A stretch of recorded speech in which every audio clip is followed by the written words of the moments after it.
বন্ধুরা, এই মেয়েটি লোকটাকে খাবার দিতে আসে। সে সব খাবার টেবিলে রেখে চলে যায়। তখনই লোকটা টেবিলের নিচে থাকা মেয়েটিকে খাবার নিয়ে চলে যেতে বলে। সে অন্য আরেকটা খালি টেবিল নিচের সামনে নিয়ে আসে।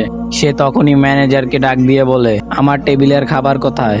আমি অনেক সময় আগে খাবার অর্ডার দিয়েছি, এখনো আসেনি কেন? তখনই ম্যানেজার রেগে যায় এবং ওয়েটারকে ডাকে। সে বলে, এই টেবিলের খাবার কোথায়? তুমি এখনো এই টেবিলের খাবার দেওনি কেন? সে তখনই একটু ঘাবড়ে যায়। লোকটি তার আইডি কার্ড দেখিয়ে বলে, আমি এখানকার পুলিশ, তুমি এক্ষুনি এই মেয়েটিকে এখান থেকে বের করে দাও। ম্যানেজার লোকটির কথা শুনে ঘাবড়ে যায়। সে মেয়েটিকে এখান থেকে বের করে দেয়। তখনই মেয়েটি অনেক কাঁদতে লাগে। সে উঠে দাঁড়ায়, এরপর সামনে তাকিয়ে দেখে সে যে খাবারগুলো দিয়েছিল সেই খাবারগুলো এক খাচ্ছে আর সব খাবারগুলো ব্যাগে ভরে ফেলতেছে। সে এসব দেখে অনেক রেগে যায়। সে একটা বড় বক্স এনে মেয়েটিকে বক্সের ভিতর ভরে তালা লাগিয়ে দেয়। সে অনেক এরপর খুশি হয়ে যায়। সে এখন ভাবে এরপর কি করা যায়। তখনই তার মাথায় একটা বুদ্ধি এলো। সে ওই মেয়েটির জায়গায় নিজে চলে গেল টেবিলটা নিয়ে লোকটার কাছে। লোকটা এটা দেখে ঘাবড়ে যায় এবং তাকে এখান থেকে যেতে বলে। লোকটা জানে না যে এটা সেই ওয়েটারটা যে কিছুক্ষণ আগে এখান থেকে সে বের করে দিয়েছে।